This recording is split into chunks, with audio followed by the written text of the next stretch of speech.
umaga po sa ating lahat at nakita natin ang karamihan sa ating mga kasama ay wala pa. Ngunit sana maging mapagbiyaya ang Panginoon na makarating sila na walang masyadong maging problema. So bilang panimula tayo po dumako sa panalangin sa pagsimula natin ng araw ng ating panambahan, lalo sa pag-aaral. Simulan po natin ito sa panalangin. Tayo po manalangin. Aming Diyos na dakila, tunay nga kayo'y soberano sa lahat, kahit sa likod ng masungit na panahon, kayo nga po'y soberano. Dahil lahat ng bagay ay nagmula po sa inyong kamay at meron po kayong layunin na higit na mataas kaysa sa kaunawaan namin. Ningin namin, Panginoon, sa oras na ito at sa panahon na ito, sa araw na ito, na tunay nga makaukol kami ng pagsamba at papuri sa inyo, na hindi kami nakahadlangan ng mga panlabas o panloob ng mga factors. Ningin namin, Panginoon, na kayo nga po siyang manguna sa amin, maggabay sa amin, at magbigay ng inyo pong biyaya at pagpapala sa bawat isa. Ningin rin namin na ingatan po ninyo ang aming mga kasama patungo dito sa aming lugar ng pagtitipon, na tunay nga kayo'y maitaas, madakila, at higit sa lahat na inyo pong presensya tunay na maranasan ng bawat isa. Ang mga Panginoon, ng mga oras na ito at mga pagkakataon na ito at mga probidensya na ito ay mauwi pa rin sa pananaw namin na kayo ngay purihin at sambahin. At sa aming pag-aaral, ngay naway samahan nyo kami na tunay nga makita namin ang kagandahan ng tamis at ng mga katiyakan sa pangako ninyo na lahat ay natatagpuan ng amin sa aming Panginoon Kristo. Kaya naman Panginoon ay pagtibayin nyo kami, bigyan nyo kami ng talino at gabay sa pamamagitan lamang ng Banal na Espiritu, na tunay nga luminaw ang inyong pong salita, na sa ganun kami po'y makilos at kami nga po'y tunay na mag-ukol ng papuri at pagsamba sa inyo. Ito po aming mga dalangin sa ngalan ni Jesus. Amen. Sa ating pong pagpapatuloy ng ating Sunday School na lesson, kung saan ay narito tayo sa parte na pinag-aaralan natin ang pagkakakilanlan ng ating Panginoong Hesukristo, na ating napag-aralan na ng mga nakaraang linggo, na ating Panginoong Hesukristo, siya ay may dalawang likas. Siya ay mayroong likas tao at likas na Diyos. Napag-aralan rin natin yung mga katangian na natangi sa Diyos lamang, na iniuukol ng mga apostol, ng mga disipulo sa ating Panginoon. Therefore, kung siya ay kung inuukol o ina-attribute sa Kanya yung mga karakter, yung mga katangian na para sa Diyos lamang at hindi naman sila sinusuway ng ating Panginoon, ito'y Kanyang tinatanggap at pinatotohanan ng Kanyang mga disipulo at ng Kanyang mga apostol. Therefore, ang ating Panginoon Kristo ay Diyos. Kuya Rafi, yung screen. Okay. Tapos nakita rin natin noong nakaraang linggo ay sinimulan po natin na pag-aralan ang ating Panginoong Kristo, na meron siyang tinatawag na threefold office. Meron siyang mga ginagampanan na mga katungkulan o tungkulin bilang tagapamagitan at bilang manunubos, yung Redeemer, Mediator. At dito nga sa pinag-uusapan natin na mediator, yung tagapamagitan, ay nariyan yung threefold office natin. Na kung saan noong nakaraang linggo ay sinimulan natin aralin yung tinatawag na prophetic office, yung kanyang opisina bilang isang propeta. Naroon na nakita natin at sinimulan natin na sa pamamagitan ng katekismo ng mga pambata, yung catechism, Kitch Catechism, yung Baptist Catechism, Question 27, what offices does Christ execute as a Redeemer? Christ as a Redeemer executes the offices of prophet, of a priest, and of a king, both in his state of humiliation and exaltation. So nandun yung mga katungkulan, yung mga opisina ng ating Panginoon bilang propeta, pari, at hari. Yan lahat ng mga offices na yan, bagamat tatlong magkakaiba yan, ang bawat isang office na yan, dinidefine niya into other aspects. Halimbawa na lamang, ang opisina ng propeta, dinidefine niya yung pagiging pari at hari. Likewise, yung opisina ng pagiging pari, dinidefine rin niya yung propeta at hari. At yung opisina ng hari, dinidefine niya yung propeta at pari. Kaya nga ito'y threefold, hindi three offices. Nabanggit ko ano nakaraan, kung meron tayong isang papel, tutupin natin ang tatlong hati, tatlong pantay-pantay na hati, Bagamat meron tatlong hati yan, isang papel lamang yan. So that's threefold. Hindi siya three separate na office. At tinignan natin yung nakaraan. Opisina ng propeta ng ating Panginoon. Christ executes the office of a prophet in revealing to us by His Word and Spirit the will of God for our salvation. Ang propeta ay tagapamagitan ng salita ng Diyos. Ito yung kanyang inihahatid. At nakita natin sa Lumang Tipan, pag merong kinikilalang propeta, ang mga tao ng Diyos, ang bayan ng Diyos, parati may pagpapakilala at sinasabi niya, "Thus says the Lord." Ang daladala niya ay salita ng Diyos para sa kanyang bayan at napapanahon na salita ng Diyos upang ihayag sa kanila, lalong-lalo na ang mensahe para sa kanilang kaligtasan. So ganito yung opisina ng propeta. Revealing to us, ipinapahayag sa atin by His Word, ayon sa kanyang salita at sa gabay at tulong ng Banal na Espiritu, ang kalooban ng Diyos para sa ating kaligtasan. So ito yung propeta. At ngayon linggo nga titignan natin yung tinatawag naman na priestly office. Dito tayo magpo-concentrate sa mga susunod pa ng mga linggo sa priestly office ng ating Panginoon. Lahat tayo, wala siguro naging problema sa prophetic office at lalo na sa kingly office niya. Lahat ng mananampalataya, sinasabi natin, ang hari natin ay ang Panginoon. Pero dito tayo magdedwell na medyo matagal sa opisina ng pagiging pare. So simulan natin itong tinatawag na priestly office ng ating Panginoon. Isang makikita natin bilang obserbasyon din, ang bawat relihiyon o yung mga systems of belief, yung mga pananaw at pananampalataya, lahat ng relihiyon ay kailangan ngang harapin ang sense of guilt. Yung issue sa estado ng tao sa harapan ng Diyos. Yung ating pagkakasala, dahil lahat naman tayo nakagawa pa rin naman ng kasalanan, at kahit anong relihiyon yan, ang mga parokyano, yung mga mananampalataya dyan sa relihiyon na yan, ay nakakagawa pa rin naman ng kasalanan. Ngayon, tayo ay kinukumpronta sa ating kaisipan at katotohanan ng ating pagkakasala. Merong kailangan gawin. Yung bawat relihiyon at bawat turo ng pananampalataya sa katotohanan ng kasalanan. At ito nga'y highlighted o tinataas, sabi natin, kinukulayan ng mga relihiyon sapagkat, lalo na ang sangkakristyanuhan, ang Christianity, sapagkat ang emphasis natin ay ang Diyos siya ang banal na nagbigay ng kautusan. God as the holy lawgiver. Yan ang focus ng biblical Christianity. God as the holy lawgiver, siya ang nagbigay ng kanyang batas at siya nga'y banal at tayo ay hindi. Kung kaya't ang primary issue ng Christianity is the sinfulness of man, ating pagiging makasalanan sa harapan ng Diyos, at yung estado natin na tayo'y guilty, nagkasala sa harapan ng Diyos. So nandun, personal, yung ating ginagawa, yung mga kasalanan natin ginagawa, at ang estado natin sa harapan ng Diyos, dahil nga tayo makasalanan, tayo ay guilty sa kanyang harapan. At kung tayo ay guilty, therefore, judgment sa harapan ng Diyos. At isa rin na obserbasyon na maaaring makita natin na ginagawa ng mga reliyon sa mundo, ng mga kaisipan na tumatakbo sa mundo natin ngayon, ay sinusubukan nilang alisin yung problema ng pagkakasala. So, contemporary observation is to dispose, alisin yung problema ng pagkakasala.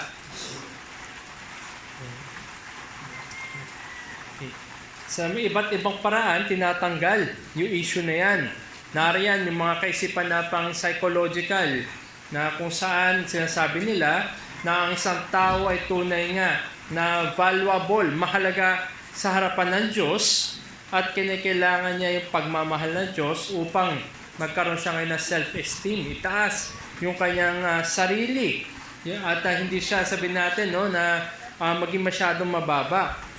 Ngunit sa larangan ng salita ng Diyos sa theological, ay kailangan dapat kumprontahin natin ng head-on, ng harap-harapan ang estado natin bilang makasalanan. Hindi natin pinapagaan yung batas ng Diyos, hindi natin pinapagaan yung estado natin bilang nagkasala sa harapan ng Diyos, at lalong-lalo hindi natin tinataas ang tao papalapit sa Diyos, kundi bagkus ang ating pinanghahawakan ay ang Diyos ang banal na nagbigay, siya ang banal na nagbibigay ng kanyang batas na kung saan tayong lahat ay transgressors, nakasuway sa kanyang batas.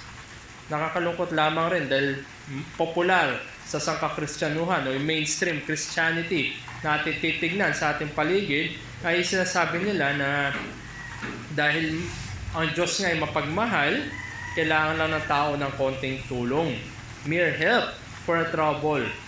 At ganun din yung sinasabi sa mga larangan ng pag-aaral. To shift the meaning of justification away from its legal context. Sa madaling salita, dahil nga ito'y legal na konteksto. Courtroom, kung tutusin, merong nasasakdal, merong hahatulan, merong judge na nagbibigay ng hatol. Therefore, ang dapat natin na problemahin ay yung guilty ba tayo o not guilty. Kasi in the end, yun din lang naman ang sabi natin may bearing sa korte. Di ba? Nakapanood tayo ng maraming mga courtroom. No? Usually, yung mga drama, di ba? Pero ang hinihintay, pinaka-climax niyan, yung pronouncement ng guilty o not guilty. Bagamat nandun, yung mga abogado, pinipresenta nila yung defense o the prosecution. But at the end of it, ang pinaka-nagmamatter ay yung desisyon. Tandaan natin na nagbibigay ng desisyon na ito ay ang banal na Diyos. At kailanman ay walang banal na hindi magiging guilty sa kanyang harapan. Isa na dito yung sa scholarly level, yung tinatawag na NPP o New Perspective on Paul, na kung saan ay dinidiminish.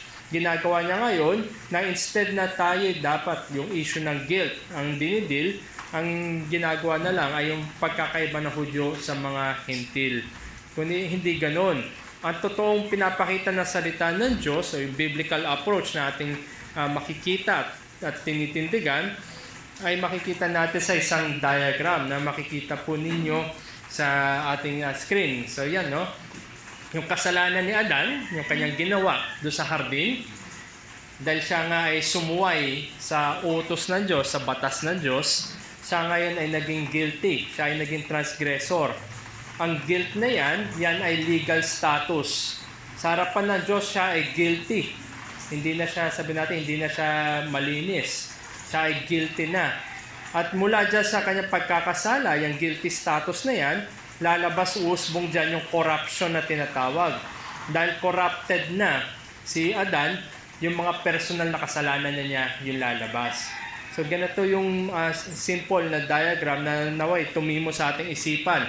Dahil nagkasala si Adan sa kanyang ginawang pagkakasala, yung kasalanan na kanyang ginawa, siya ngayon ay guilty na sa harapan ng Diyos, at dahil siya ay guilty, lumabas na umusbong na yung corruption sa kanyang likas. At ito nga yung sabi natin, no, namana ng sangkatauhan. Dahil tandaan natin, si Adan ay tumatayo bilang representative natin, bilang tagahalili. Parang halimbawa lamang, no, sa ganun naman nag-work yung system ng mundo. Kung ano man yung pananaw natin sa Pangulo natin, siya yung representative ng Pilipinas, lalo na sa mundo, sa United Nations. So kung ano yung ginawa ni Presidente, yun din yung sumasalamin sa atin dahil siya ngayon representative. So ganun nag-work. Dito sa hardin, ang naging representative ng sangkatauhan ay si Adan. So kung ano yung sabihin natin, no, yung ginawa ni Adan, yun ay sumasalamin. Dahil nga si Adan, meron siyang personal na ginawa. Siya ay nag-transgress, sumuway siya. Dahil siya ay sumuway, siya ngayon ay naging guilty na sa harapan ng Diyos. Yung kanyang estado ay guilty at yun nga yung pinasa. Ibinilang sa lahat ng kanyang nasasalin lahi. So lahat ng humanity ngayon ay guilty na sa harapan ng Diyos by virtue do sa kasalanan na ginawa ni Adan. Liwanagin po natin, no, ang nakuha ay yung nature o yung state ng pagiging guilty. Guilty yung ating representative, guilty tayong lahat. Pero yung ginawa ni Adan na kasalanan, in that sense, yung ginawa niya per se, kanya yon. Tayo ngayon, dahil guilty na tayo, lumalabas yung corruption natin. Kagaya po nung nasa ating diagram. Wala naman nagtuturo sa atin gumawa ng kasalanan. Pero nasa likas natin yun. Meron tayong corruption dahil guilty tayo. Ay yung estado natin. Kaya nawa maging malinaw sa atin. Yung pinamana o ibinilang sa atin ay yung kanyang pagkakasala, yung kanyang guilt ni Adan. Okay, so from that corruption, lumalabas ang mga personal na sins and sinfulness natin because of our nature that is guilty of fallen sa harapan ng Diyos. So ito yung biblical approach. Ito yung maliwanag na pinapakita ng kasulatan. Romans chapter 5, nandiyan yung headship. 1 Corinthians 15 din, naroon din yung similar na tinuturo ni Apostol Pablo. At yan din yung kasaysayan ng sangkatauhan. Okay, so ang biblical approach is first to present God in His righteousness as expressed in the law of God. Ang batas ng Diyos, yan yung sumasalamin sa kanyang moralidad, sa kanyang katangian bilang banal. At ang batas ng Diyos, yan nga'y dapat sundin. Sapagkat tayo nga, kung babalikan natin mga first few lessons natin, tayo ay nilikha at Diyos ang lumikha sa atin. Sa paglikha ng tao, tayo ginawa sa wangis ng Diyos at naroon, in that image of God, naroon sa ating constitution, yung batas ng Diyos. Kung kaya't meron tayong sense ng right and wrong. Alam natin yung mga bagay na mali at tama. Nga lang, dahil sa pagkakahulog sa kasalanan, ay lalo pang nadumihan, lalo pang lumabo, lalo pang sabihin natin, nagkaroon ng basag-basag na pananaw kung ano yung tama at mali. At ang ikalawa na biblical approach is to expose man in the status of his guilt before God. Lahat tayo ay haharap sa banal na Diyos. Lahat tayo mananagot sa ating pagkakasala. Hindi natin pwedeng sabihin si Adan yan, dahil sa ginawa ni Adan, bakit ako madadamay sa kanyang ginawa? Tandaan natin si Adan yung best na representative ng sangkatauhan. Noong panahon sa hardin, walang peer pressure, walang effect, walang kasalanan pa doon. Kundi yung ginawa ni Adan, willing siya doon. So wag natin isipin parati na mas mabuti siguro kung ako. At sa isang banda, as we go doon sa mga lesson natin, makikita natin na papasalamatan natin ng Diyos dahil ganun yung kanyang ginawa. Merong tagahalili, merong representative. Kung ano man yung ginawa ni Adan, yun ay i-undo ng isa pang representative. So makikita natin na merong mediator parati, may tagapamagitan. Pasalamat sa Diyos at hindi, sabi natin, hindi tayo nagre-represent ng sarili natin. Kundi tapos tayo for sure. Dahil wala tayong katuwiran, makikita lang lahat ng kadumihan sa atin. So ito, tayo yung maharap yung with that sense of guilt before God. At ang ikatlo na biblical approach is to declare Jesus Christ as the all-sufficient mediating priest. Siya yung pangalawang Adan.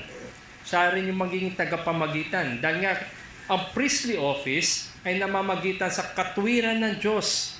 At ang bawat isa sa atin ay meron. Kukumpron tayo ng ating sense of guilt at ang kailangan natin ay katwiran.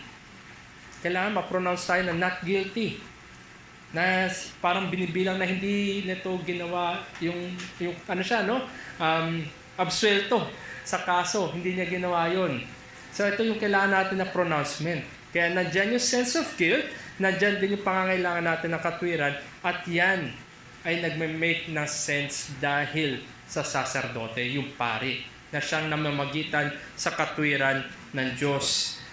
It is guilt that produced the corruption, and the remedy is justification, not sanctification. Sa madaling salita, tayo ay inaaring ganap. Pag tayo ay na kay Kristo, yung kanyang katwiran ay ibinibilang rin sa atin. Yun yung justification na part. Ibinibilang yung katwiran ni Kristo sa kanyang mga niligtas. Yan yung justification. Sanctification, ito yung ating pagpapabanal. Ito yung araw-araw natin na pakikibakasalaman. Nililinang natin yung mga biyaya ng Diyos na tayo ngay lumalago. Yan yung sanctification. Dahil ang pinag-uusapan natin ay yung guilty status natin sa harapan ng Diyos, ang kailangan natin yung katwiran. Hindi yung pagpapabanal. Hindi tayo magiging matuwid sa ating pagpapabanal. yan ay magiging gawa. Kundi, ang magiging matuwid ay yan ay binibilang sa atin sa pananampalataya lamang. Yan yung po yung justification. Kung kaya ang remedy sa corruption natin at yung guilty status natin sa harapan ng Diyos ay ang katwiran na ginagawa at ibinibilang sa pamamagitan ng pananampalataya lamang. Justification. It is not sanctification that produces justification. Kahit anong pagpapabanal natin, ay hindi yan aabot sa katwiran na kinikailangan sa atin ng Diyos. Yan ay mga dagdag na kasalanan lamang. Dahil ang pagiging matuwid sa harapan ng Diyos ay kanyang ginagawad sa mga kanyang kinahabagan. Pag ikaw ay kinahabagan ng Diyos, ikaw ay biniyayaan ng Diyos at ibinilang niya ang katwiran ni Jesucristo sa iyo. Ganito ang totoong pananampalataya. Ang pagpapabanal, yan ay produkto na lamang ng pag-aaring ganap. Dahil ikaw ngayon ay matuwid sa harapan ng Diyos at ang kanyang pagliligtas ay hindi natatapos sa pag-aaring ganap, siya ngayon ay gumagawa sa iyo ng pagpapabanal sa ministeryo ng banal na Espiritu. Kung kaya't ang bawat mananampalataya at totoong mananampalataya na kinahabagan ng Diyos, sila rin ay magpapabanal. Nandoon, justification produces sanctification. Maging malinaw sa atin, hindi yung baliktad. Ang ating sanctification yan ay patotohanan lamang na tayo'y na-justify, na tayo'y yung katwiran ni Jesus ay ginawad o binilang sa atin. Yan ay patotoo. Ngunit ang mga totoong niligtas ng Diyos, sila ay ngayon ay magpapabanal. At dahil nga, ang pinag-usapan natin ay ang katwiran ng Diyos, it is the priesthood of Christ that brings the remedy, yung kanyang pagiging pari. Siya ngay namamagitan ng katwiran ng Diyos. Kaya ang punto lamang is that Jesus Christ's work as priest addresses the major issue of our acceptance with the righteous God. Dahil siya ay namamagitan ng katwiran ng Diyos, ang kanyang gawa at ang kanyang office bilang pari, siya ngayon yung nagdi-dispense kung tutusin. Siya yung nagbibilang, siya yung naggagawad ng katwiran ng Diyos upang tayo makatayo sa harapan ng Diyos na walang pagkakasala.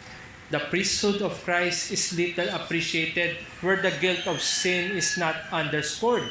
Sa isang kaisipan na minamaliit, pinapagaan ang issue ng pagiging makasalanan ng tao, yung ating estado bilang guilty sa harapan ng Diyos, oras na pinalabnaw at pinagaan natin yung bagay na yan, walang sense ang pagiging tagapamagitan sa katwiran ng Diyos. Dahil kung magaan pala ang kasalanan, bakit kailangan natin ng tagapamagitan? Pwede ko namang gawin. Magaan lang pala, baka kaya ko naman. O di kaya, gagawa na lang tayo ng sarili natin paraan. Kundi, ang totoong mananampalataya, nakikita niya yung estado niya sa bigat ng kanyang pagkakasala sa harapan ng utos ng Diyos. Wala siyang magagawa. Ano man yung kanyang pagsisikap, ayun ay kapos. At siya ngayon ay magtitiwala at sasandal lamang sa kanyang tagapagligtas. At ito ngayon yung priesthood, ito yung na-address na priesthood ng ating Panginoon Jesucristo. So ngayon mag-survey tayo, no? Tingnan natin mula sa lumang tipan kung paano yung institution ng priesthood na ito. Noong nakaraan, nakita natin yung mga propeta ng Diyos. Ngayon naman, ititignan natin yung sacerdote, yung priesthood. Israel, yung bayan ng Diyos, it itself was to be a kingdom of priests. Ito nga yung sinabi sa Exodus 19:4-6 na iniligtas sila ng Diyos mula sa Ehipto to make them a kingdom of priests. Sila ay gagawing kaharian ng mga saserdote. At yung pagkakatawag sa kanila, dahil nga sila ay kaharian ng mga saserdote, sila ay dapat na sumamba kay Yahweh. Ito yung sabi natin no primary na tungkulin ng mga priests, yung worship of God, yung cultic affairs na tinatawag. Pag sinabi cultic affairs, ito yung mga ginagawa sa templo. Nandyan na yung pag-aalay, nandyan na yung mga pagsamba, nandyan na yung mga papuri. Lahat yan ay ginagawa dun sa templo. At yung priest yung nangunguna dyan. A priestly order was constituted and charged with representing the people before God. Meron tayong, kung makita natin sa survey ng Old Testament, nandyan yung mga priest, di ba sa lahi ni Levi, nila Aaron. Meron chief priest o yung punong saserdote, yung high priest. Na may isa lang yung high priest, tapos nasa ilalim niya yung lahi ni Aaron, nandiyan yung mga priest. Sila ngayon yung representative sa harapan ng Diyos para sa buong bayan ng Israel. Yung mga tao, sabi natin yung common people ng Israel, hindi sila mismo yung nag-aalay, kundi yung kanilang handog binibigay nila doon sa mga saserdote. Yung saserdote ngayon nagre-ready, sila yung naghahandog on behalf of the people.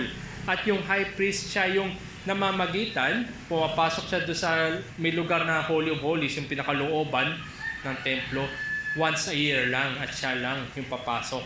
So in that sense, nandun pa rin yung sense ng representation sa harapan ng tao. So yan yung priestly order. At ang summary ng function, kung makikita natin sa number 16, verses 4 to 10, ito yung nagkaroon na sigalot. May episode na sigalot sa ilang, number 16, 4 to 10, na kung saan, nandun yung mga Korahites, hinamon nila yung katungkulan nila Aaron. Tandaan natin, kila Aaron binigay yung priesthood. Yun yung kanilang lot, kung tutusin. Yun yung kanilang pamana na magpawalang hanggan sila ay maglilingkod sa harapan ng Diyos. Kung kaya't hindi sila binigyan ng lupa. Ito yung kanilang lot. Ngayon, itong Korahites, hinamon nila, bakit sa lipi lang ni Aaron? Pwede rin naman kami dumiretso. Pwede rin naman namin gampanan yung mga bagay na yan.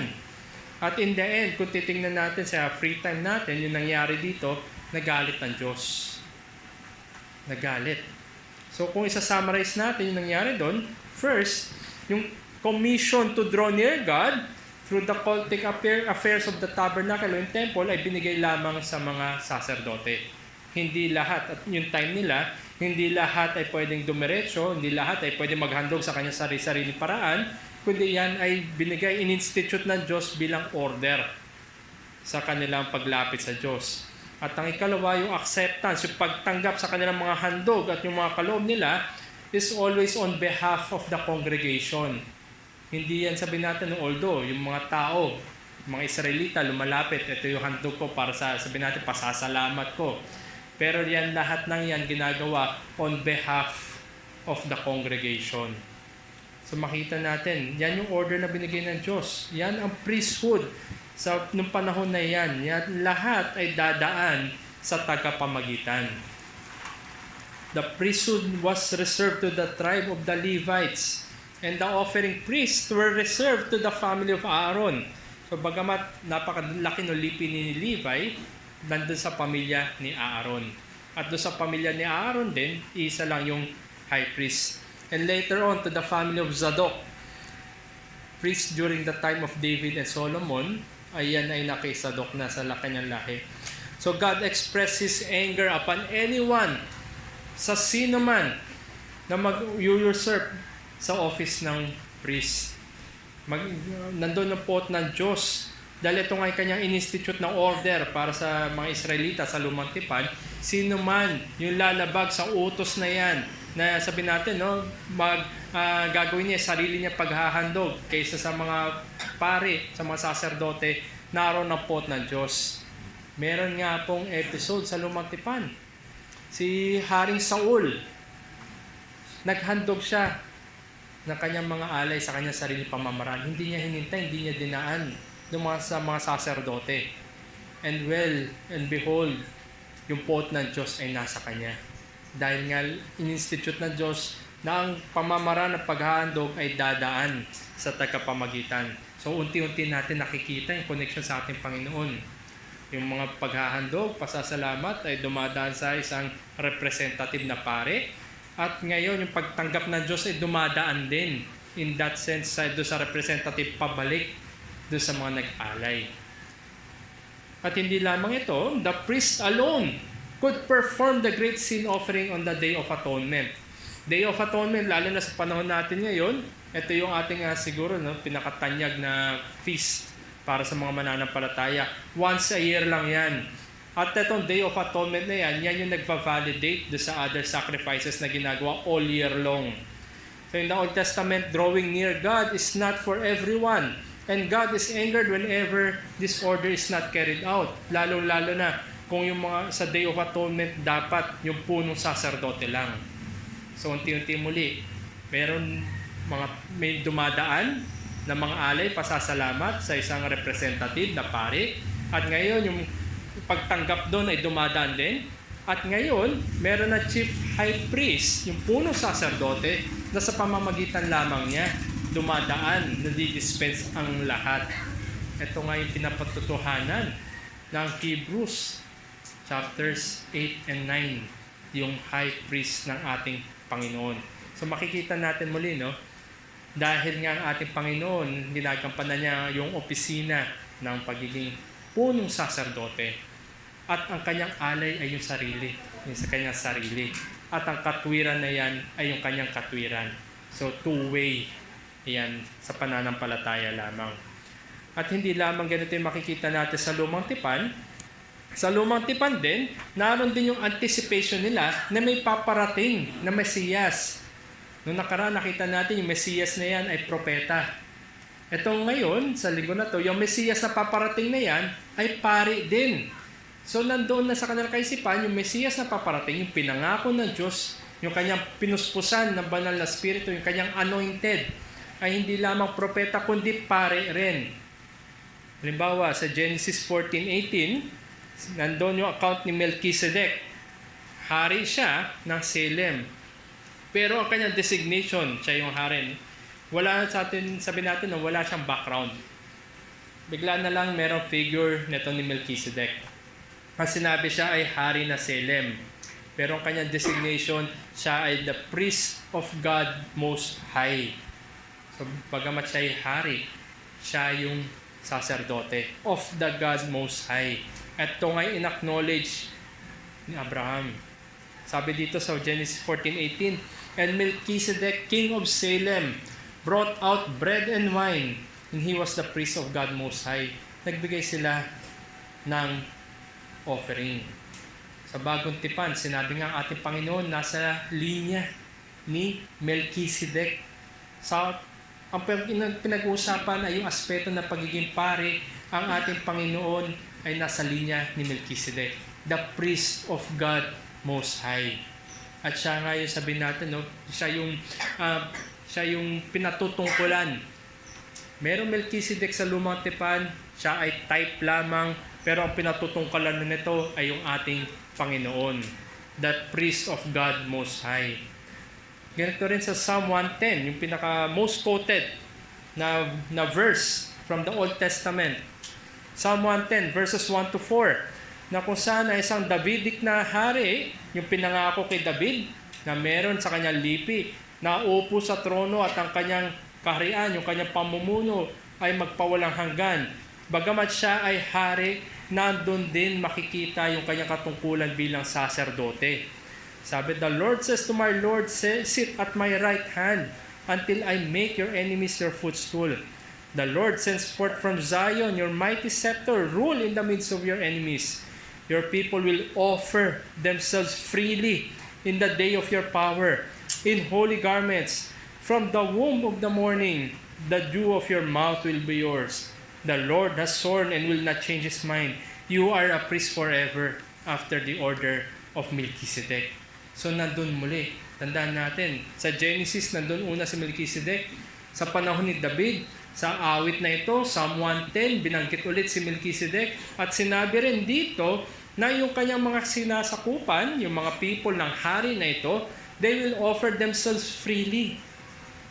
Sa kaisipan ni David, lalo na doon sa system ng worship na meron sila noong panahon na yon, lahat ay dadaan sa saserdote, sa pari. Pero bakit ganito? Yung mga tao, yung kanyang kinasasakupan ay maghahandog sila freely by themselves. At hindi lamang doon natapos. Nakabalo sila ng banal, nasuot, holy garments, katwiran. So ngayon, meron na nagiging larawan na ang papalapit na Davidic king na ito, yung Mesiyas, na hindi lamang siya hari, siya rin ay saserdote. Paano sila magkakaroon ng mga banal na kasuotan kung wala silang katwiran? Dahil sa hari na ito, yung kanyang kinasasakupan, dahil sa kanyang pamumuno sa kanila, ang kanyang katwiran ngayon ay kanilang nasusuot. At dahil nga merong ibinilang na katwiran sa kanila, nakakapaghandog sila by their own. At ang hari nito ay pari din sa linya ni Melchizedek. Lahat ng ito ay pinatutungkulan ang ating Panginoon sa Kristo. Salamat sa kanyang ginawa bilang tagapamagitan ng katwiran ng Diyos, na ginawa niya ang kanyang katwiran sa lahat ng mga mananampalataya sa pamamaraan lamang ng biyaya ng Diyos, sa pananampalataya lamang, na ang bawat isa ngayon ay nakakalapit tayo, nakapaghandog ng papuri, pasasalamat at mga panalangin ng diretsahan sa pamamagitan ng ating Panginoon lamang. So nakita natin mga kapatid, gaano kaganda mula sa lumang tipan, unti-unting natitrace patungo sa ginawa ng ating Panginoon. At lalo na bilang tagapamagitan ng katwiran ng Diyos sa harapan at para sa mga makasalanan na meron ngayong iginawa at ibinilang na katwiran para sa atin.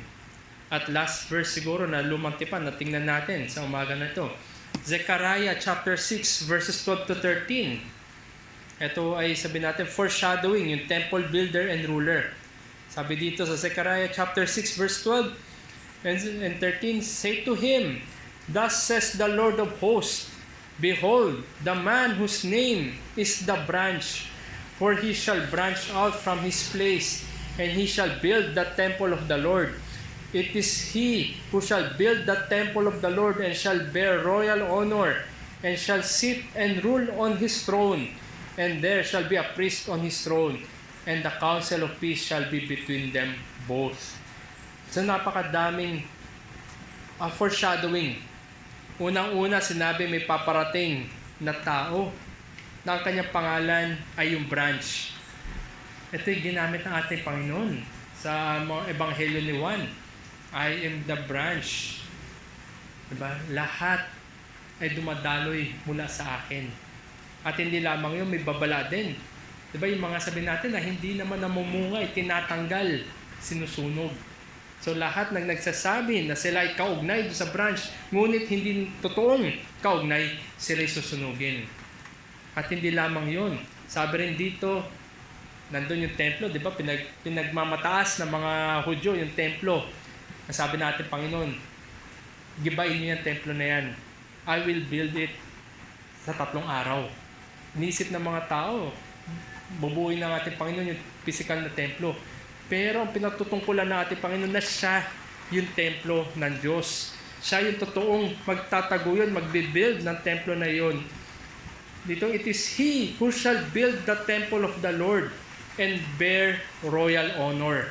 Nung nabuhay muli ang ating Panginoon, ginawad sa Kanya yung katungkulan, pangalan na higit pa pinakamataas at wala na ibang tataas. And every knee shall bow. That is royal honor.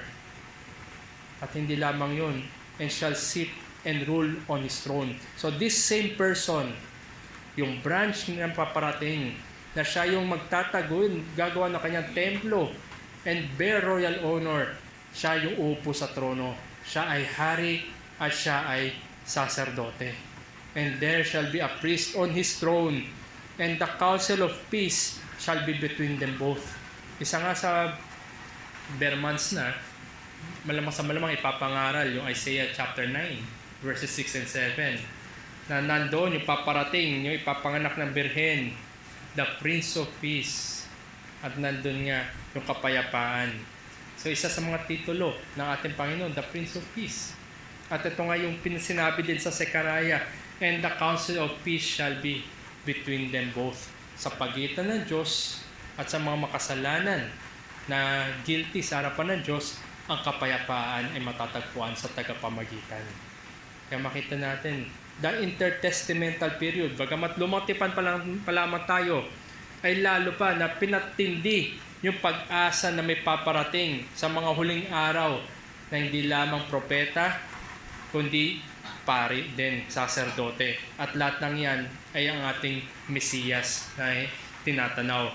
Consider the priesthood of Jesus Christ from the background of the Old Testament. Ma-appreciate natin. Siguro, kalimitan kasi, pag sinabing Old Testament, luma na yan.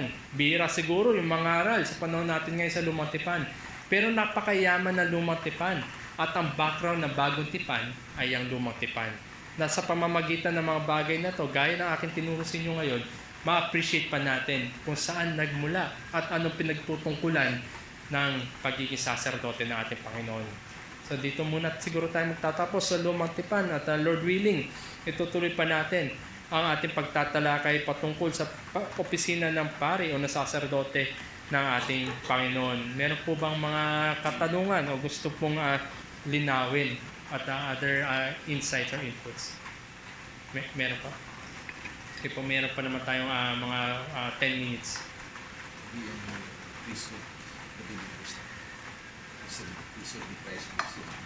Okay.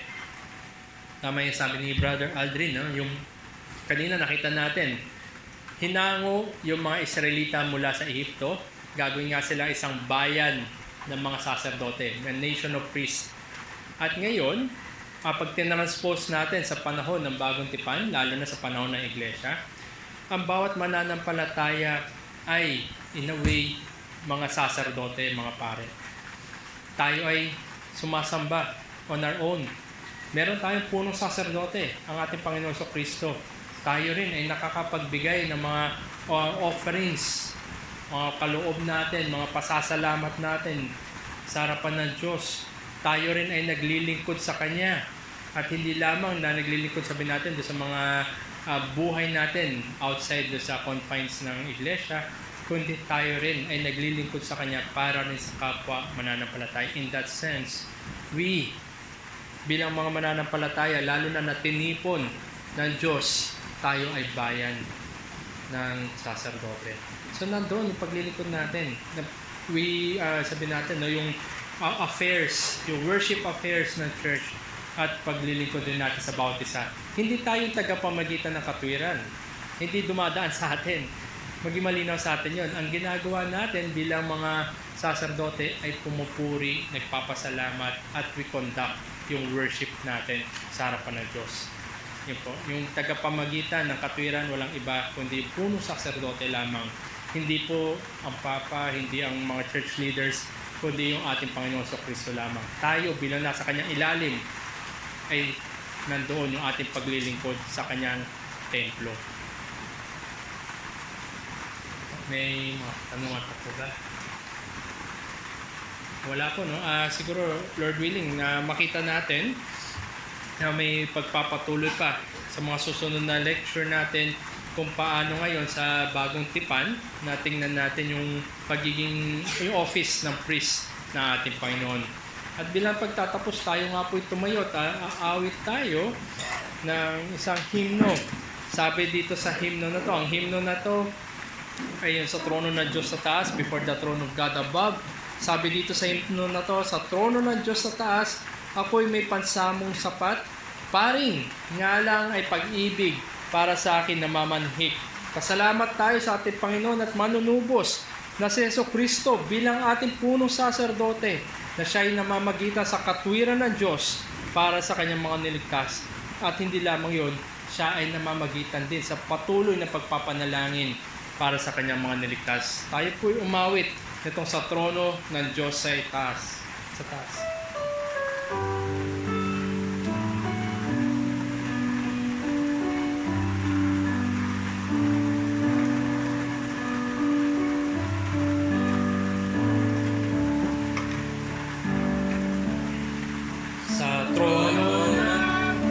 Sa taas, ako'y may pansamong sapat, paringalan ay pag-ibig para sa akin namamanhik. Aking ngalay nakasulat sa kanyang puso at palad, at dahil siya'y nasa langit, sa Diyos ay nakalalapit, sa Diyos ay nakalalapit.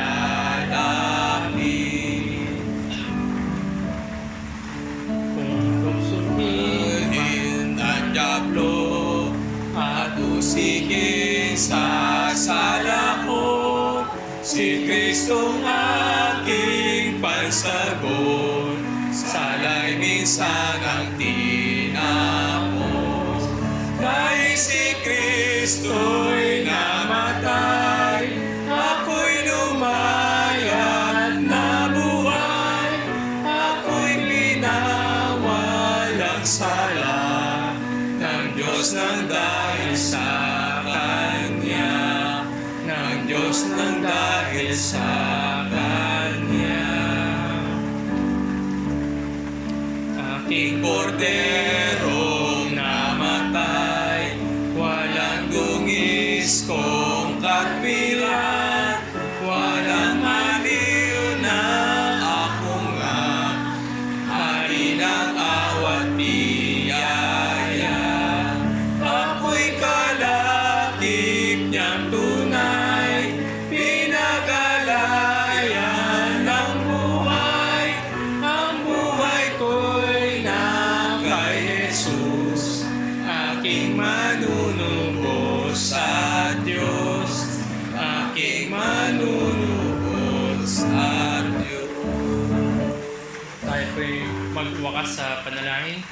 Muli aming Diyos at manunubos, salamat nga po sa inyo pong gawa ng inyong pong tagapamagitan ng katwiran. Na dahil lamang po sa inyo pong biyaya lamang at pananampalataya lamang na inyo pong ginawad sa amin, na inyo pong mga kinahabagan. Kami ay nakapag-alay ng mga papuri at pagsamba sa inyo. Kahit ang aming mga panalangin na inyo pong tinatanggap, salamat nga po muli dahil sa inyo pong mabuting gawa para sa amin. Nawa Panginoon ay lalo pa mag-init ang aming mga isipan at aming mga puso at diwa dahil meron kaming matuwid na saserdote sa harapan ng Ama. Walang iba kundi ang aming Panginoon sa Kristo. Na sa pamamagitan din ng ministeryo ng Banal na Espiritu ay kami ngay sinasamahan at binibigyan ng pagkilos at pagsusikap sa pagpapabanal dahil lamang ginawa na kami ng katwiran na mula lamang sa Kanya. Kaya nawa Panginoon ay mauwi ito sa inyo pong kaluwalhatian lamang sa ngalan ni Jesus. Amen. At magkaroon po tayo short break pero po bago po siguro tayo mag-break, no? Gagawa lamang po ako ng magbabanggit lamang po ako ng konting announcement. May mga couple of changes, no? Number 1 po siguro, kung napapakinggan po natin, no? Number 1, yung ating pong Facebook group na launch na natin. Yung Facebook group na yon, maaari po tayong mag-add ng mga kakilala po natin na yung mga nakadalo at yung mga natin, yung mga nasa-sharean siguro na para madala natin dito sa ating panambahan. At iwasan po siguro natin muna, no, na mag-add kasi ang dami na pong yung nag-join, meron pang iba taga-ibang bayan. So, opo, no. Mag-ingat lang rin naman. Pwede sumangguni siguro sa amin para makita ko sino yung idadagdag o invite. At pangalawa na announcement, no, para sa ating worship service, ngayon kasi nasa kamay ng presider na kung tatayo o upo, parang minsan nakakalito. Gawin natin siguro for now, no, tayo ay tatayo sa unang hymno saka doon sa hymn natin. Then after ng corporate pangalawa, after ng corporate prayer, nakaupo na tayo doon sa preparatory hymn saka doon sa hymn of, at least yung hymn of response saka tayo na tayo doon. So para magkaroon tayo ng minsan kasi nakakalito, di ba, parang iba tumatayo, iba nakaupo. So maging ganun po siguro muna for now. Meron pang okay. Mamaya po, no, sa hymn singing natin, may mga hymns, lalo na yung mga hindi tayo masyadong pamilyar, gagamit muna tayo ng yung may backing. Po yung dalawa. Pero ganun pa man, kahit sabihin natin may backing vocals yan, ay sikapin pa rin natin na umawit.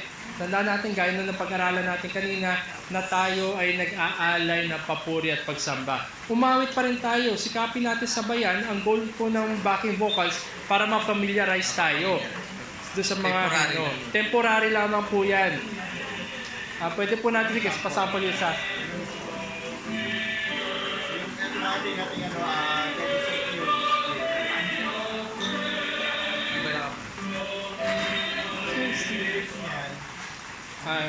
sample po siguro, ito yung hymn na yung God is our refuge and our strength. Yan po yung matapos yung Psalm 91. Sige po, sample po. God is our refuge and our strength. Pakinggan lamang po natin, no? Bali, wag po mag-alala, hindi ko po kukunin yung oras ng break time.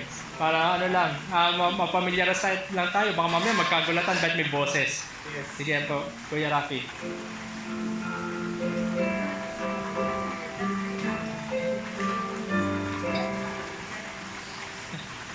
God is... sabayan pa rin po natin. Our ever-present aid, and therefore the earth remove, we will not be afraid. Though hills on which the seas be cast, though foaming waters roar, we know the mighty billows shake the mountains on the shore. So, yan po yung example ng ating gagawin mamaya. Yung lalo na yung mga hymns na hindi tayo masyadong pamilyar. Parang ang goal niyan, para ma-immerse tayo, mag-familiarize tayo sa mga hymno, at temporary lamang yan. Okay po. So as we practice, masasanay rin tayo. Okay po, sige po, 10-minute break po, tapos magsimula po tayo sa ating